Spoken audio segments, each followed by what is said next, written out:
.or.ke. Iwapo details zako si sawa, tembelea na details zako. IEBC, your vote, your future.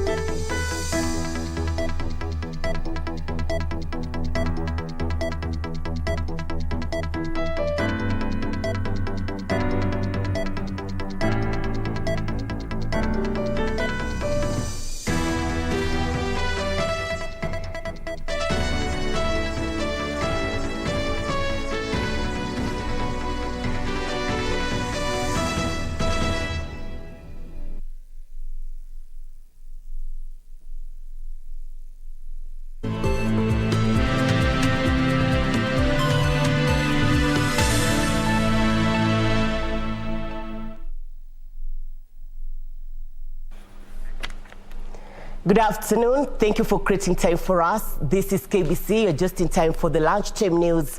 My name is Irene Muchuma. Odem. On sign language interpretation, we have Anne Wangeshi. 78 days to the next general election. This as political leaders continue to traverse the country wooing voters ahead of the August polls. This afternoon, Azmiola Umoja Brigade is in Narok County, and we have our team on the ground. Do interact with us on all our social media platforms at KBC Channel 1.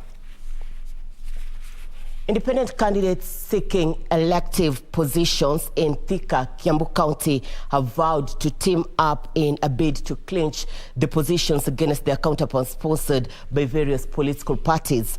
The candidates, who are alleged to have been shortchanged during the party primaries, says the contest will be a tough one. Aspirants of various political positions through independent tickets within Thika town say they will give their competitors, who are supported by various political parties, a run for their money at the ballot. Independent candidates are forced to reckon with, and I'm sure we are causing a lot of sleepless nights for the various coalitions that are there, and we will be able to prove this after the 9th of August this year. Ningependelea pia independent pia wapewe nafasi wakati huu, kwa sababu mambo ya chama inaleta shida sana, na watu pia wasijaribu kuchagua suti, wachague mtu. The independent candidates still maintain that the party nominations were not fair and are sure that they will beat their opponents come August. Though nominations zilikuwa through interview yenye nilienda, and I believe nilipita, but sikupata justice. Na mimi nilionelea kwamba haikuwa free and fair, kwa sababu kwenye chama ambazo ilikuwa ni consensus, wananchi wa kawaida, Wanjiko hakuwa consulted. The candidates, however, want the Independent Electoral and Boundaries Commission to offer a level playground for all participants. Meanwhile, former Funyula MP Paul Otuoma has received a major boost in his bid for Busia gubernatorial seat after the Luo Council of Elders endorsed him ahead of the August polls. We shall rally behind the person we have for our governor in the party of ODM. Other parties, other branches, other sections, we shall elect people on the basis of their performance. We have the statistics. We can gauge what one can do for the community of Luos. We shall also have engagements. Pastoralists in Mandera County are calling on the government to come to their aid after losing over 1,000 livestock to a mysterious disease. The disease symptoms have been described as having a distended abdomen on the left side behind the ribs, high in the flank area, that may advance to enlargement of the entire abdomen, eventually leading to the livestock's death. Affected residents now want the Department of Veterinary and Livestock to intervene before they lose all of their livestock. The loss of over 1,000 livestock in the county of Mandera attributed to a mysterious disease as residents worried about the future of their herds.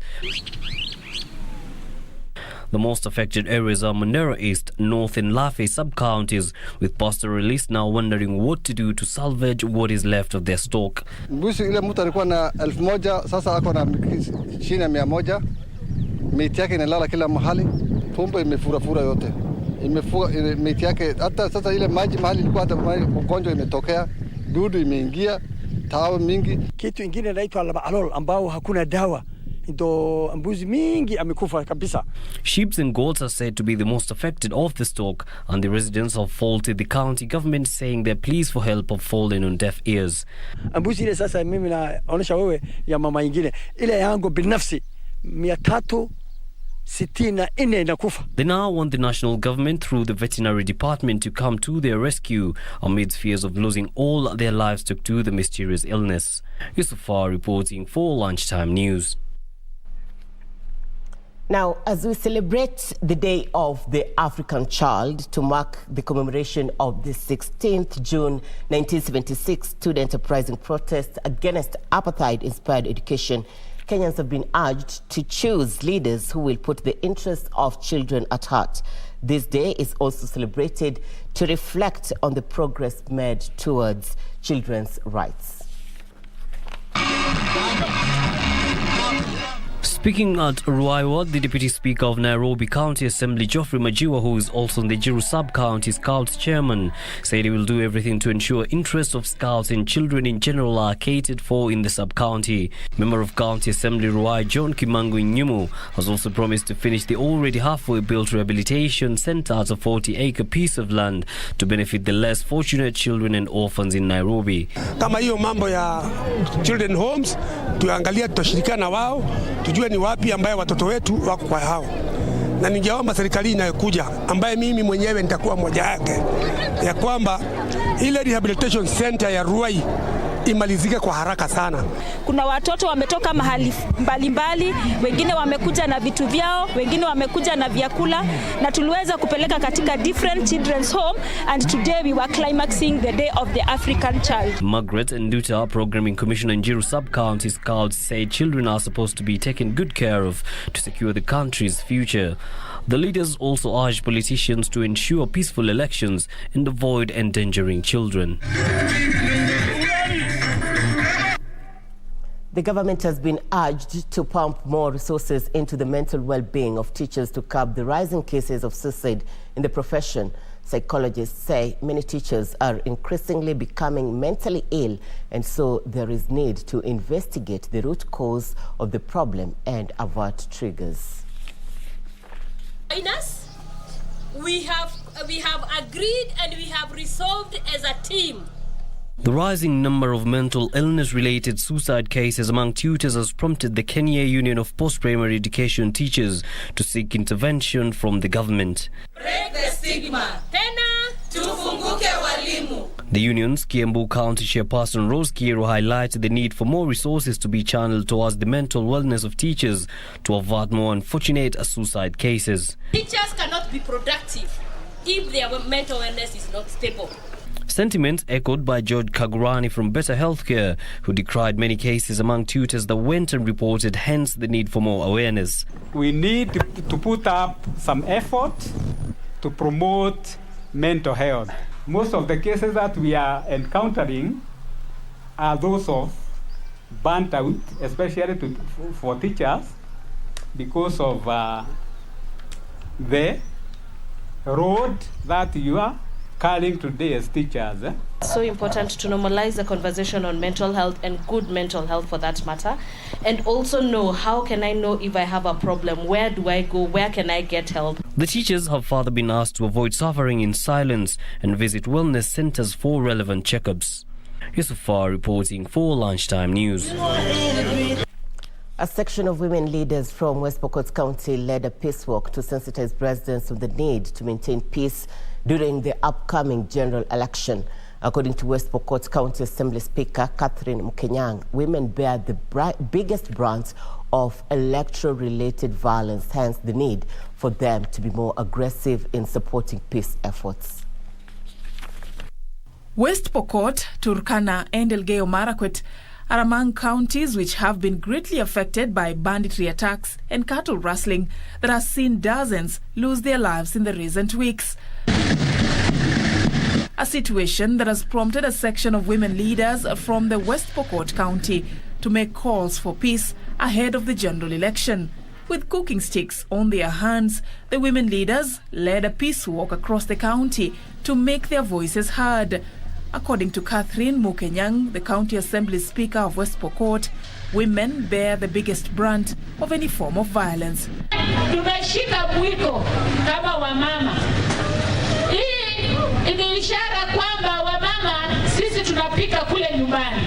Na upishi ule unafanyika kwa sababu huko nje kuna amani. Wakati kutakuwa na furugu, hata sisi wamama hii mwiko hatutakuwa na nafasi ya kupika chakula.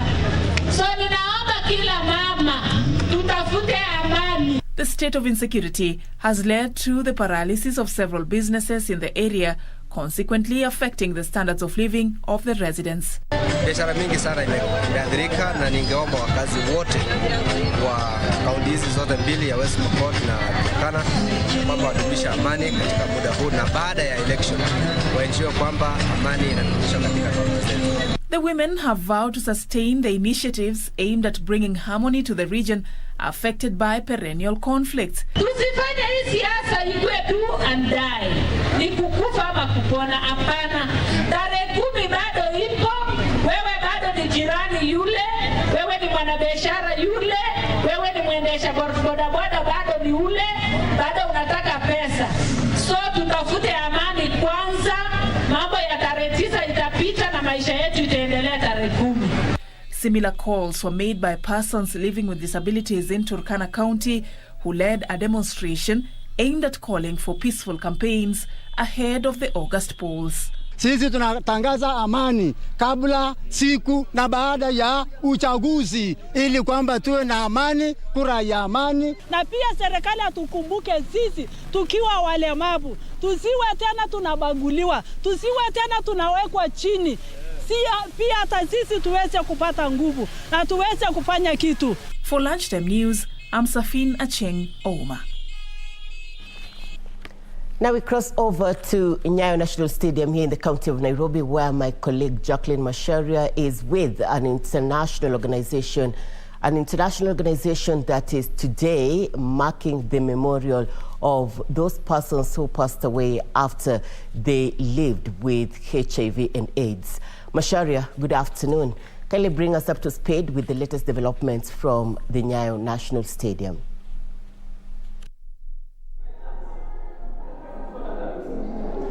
Oh, well, we are indeed live from the Nyayo Stadium, where the International Network of Religious Leaders Living with Persons Affected by HIV today held a candlelight memorial to remember those who have passed on, people who are living with HIV and AIDS. And the International AIDS Memorial is a global event that is held annually every third Sunday of May.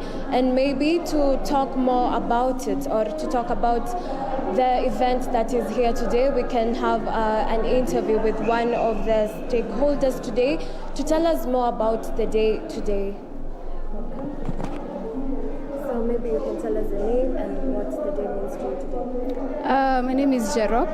Today is basically a day we remember those who passed on because of opportunistic infections and because of AIDS-related infections as well.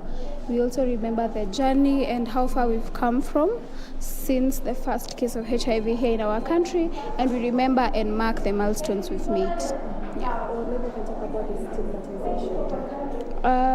One of the key conversations today is how do we end stigma and discrimination in our country? How do we ensure that our homes, our workspaces, our families, our friends are conducive and they're safe spaces for us and other people living with HIV, so that we are able to end stigma and discrimination in our community and in our country. And do you think the country has put a step into making sure that stigmatization? Yeah, for sure. We've come from far. Comparing to years back when we were talking about HIV being a death sentence, where we were saying ukimwi inaua, that is not a conversation anymore. But we are at a position where now we are living normally. People living with HIV are living normally. They're taking their medication, and things have changed. We have made strides. Stigma was worse before. Right now, I can't say it's over, but things are a bit better because people are more informed. and perhaps maybe to talk to another stakeholder who will tell us about more of this day and the stigmatization process in the country. Perhaps thank you and welcome to KBC Online. Maybe you can tell us your name and what position you hold today. My name is Dorothy Onyango. I am the CEO of Women Fighting AIDS Kenya, WOFAC. Today we are here to commemorate the lives of those who have died of HIV and also to celebrate the champions that are working round the clock to ensure that they support people who are infected with HIV and also to ensure that people who are negative remain negative. So it's not just to commemorate the dead, but also to encourage also the champions and also people living with HIV so that they can also live their lives positively. And maybe what are the steps that maybe you're taking to ensure that stigmatization is not continuing in the country? I think within our network, what we have done, we have come up with a stigma index. It's a book that has information on stigma, and we want to share this with all our partners and the communities so that they understand that stigmatization is actually pushing people to die, to stop their medication. And so we use that to create awareness to the general public so that they do not stigmatize people living with HIV. Yeah, because if you stigmatize somebody who is living with HIV, they might not adhere to their medication. They might fear to go to the clinic because they don't know what is going to happen to them. They don't know who is going to point fingers at them. So it is actually the general public, especially people who are not infected with HIV, with our support to ensure that we do not stigmatize or discriminate people living with HIV. Well, today here at the Candlelight Memorial, as we have heard from the stakeholders, is a vital platform for global solidarity, break down barriers of stigma and discrimination, and giving people hope to new generation. I have been Jacqueline Masharia. Back to you, Irene Muchuma on studio. Good, Masharia. Great to have you. Jacqueline Masharia reporting live from the Nyayo National Stadium. This, as an international organization, is holding a memorial ceremony for those who passed on after living with HIV and AIDS. We'll be bringing you more details on that in subsequent bulletins at 7 and 9 p.m. These are speakers at the event, urging the public to embrace those persons living with HIV and AIDS and end stigmatization. On that note, we take a short commercial break. We'll be back with more. Stay with us.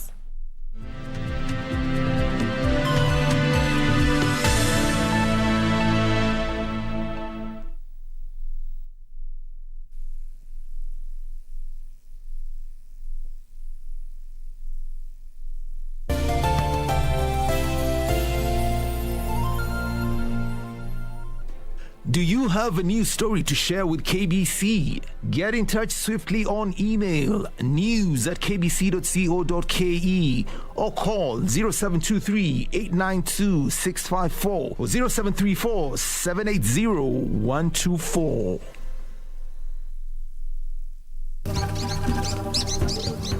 Somewhere in Samburu County lies this unique story. Nimefanya naye faru tangu akiwa na mwezi 9, so sasa kuna mwaka 6.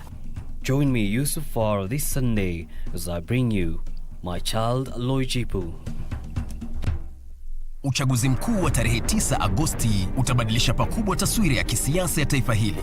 Je, hii inamaanisha nini kwako wewe mpiga kura? Kila Jumapili saa 12 jioni, jiunge nao Gladys Mungai na Harith Salim kwenye makala yetu ya Kenya ya Amua, ambapo pamoja na wadau mbalimbali watajadili na kudadavua kwa kina michakato ya uchaguzi. Fanya uamuzi wa busara. Usikose kutazama Kenya ya Amua kila Jumapili kwenye runinga uipendayo ya KBC Channel 1.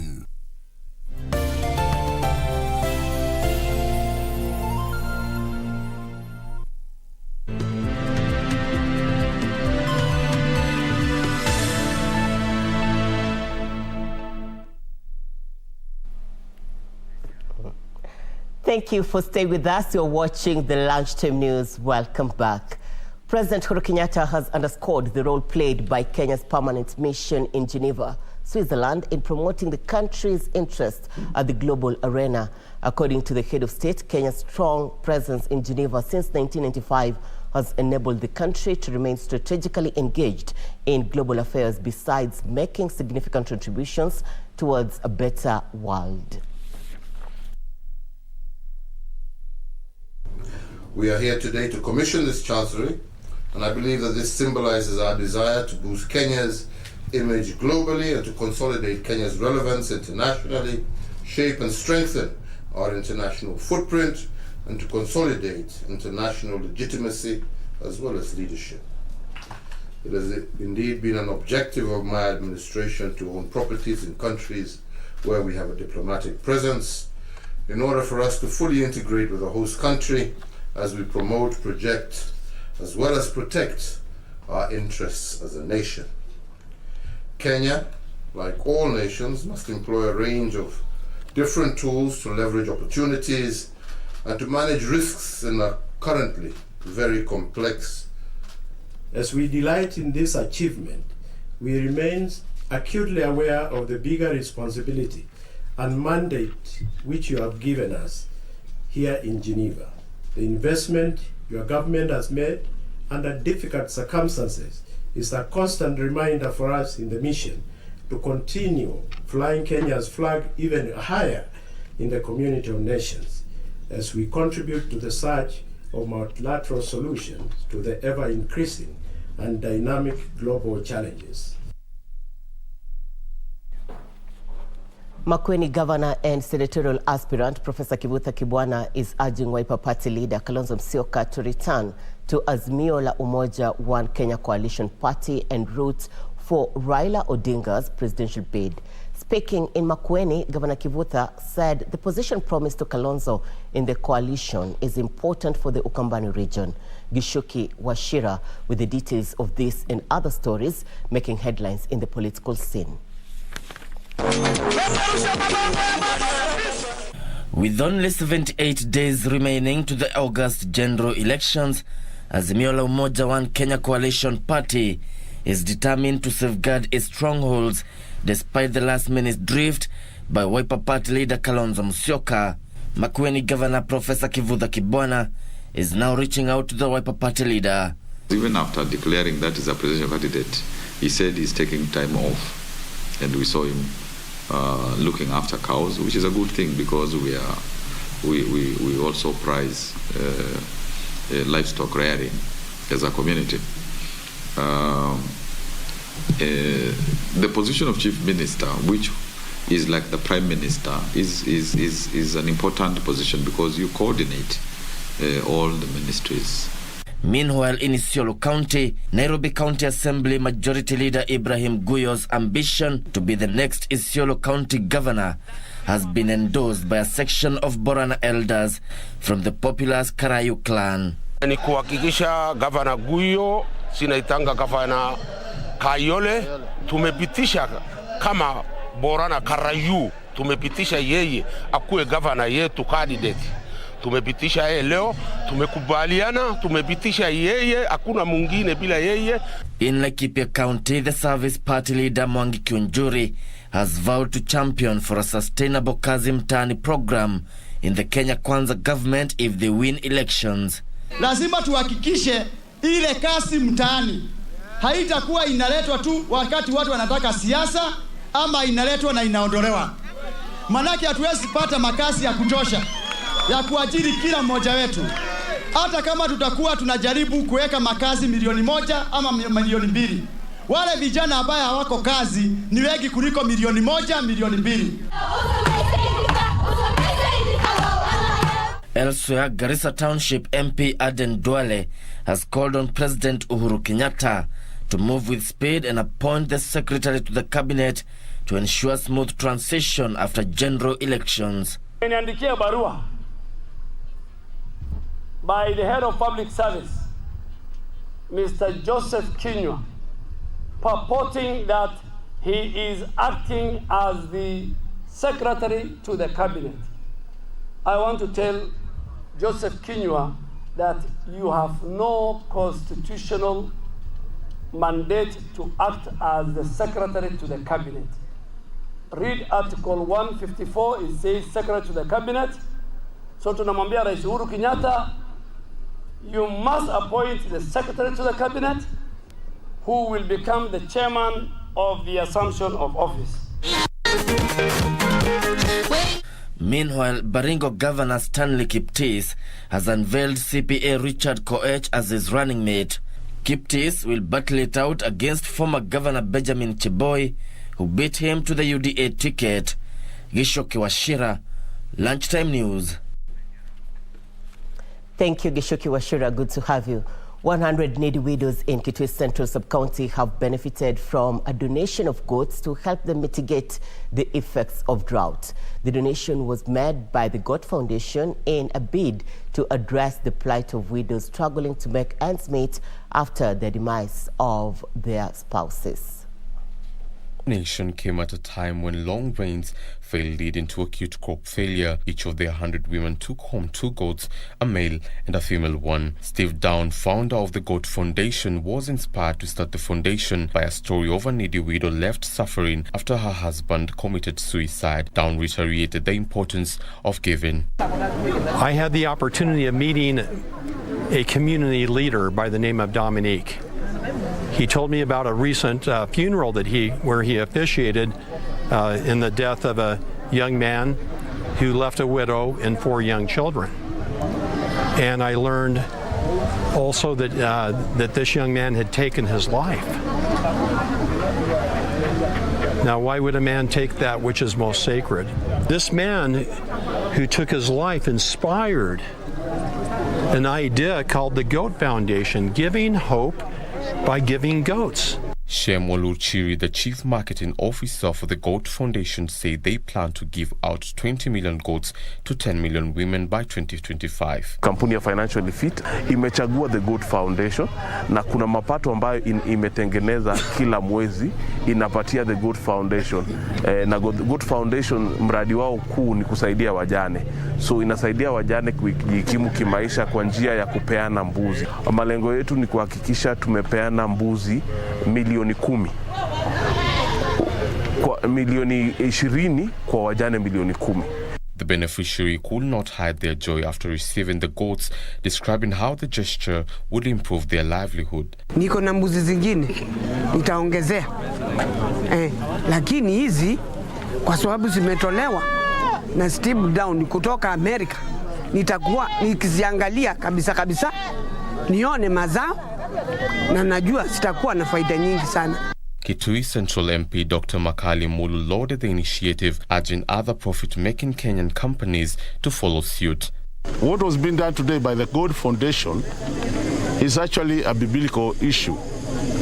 Those of us who are Christians, we know very well that the Bible says, if you are against windows, you are against God. That means if you love them, then you love God. And basically the thing is, the Goat Foundation, together with the Financially Fit, are doing a very good job in this country.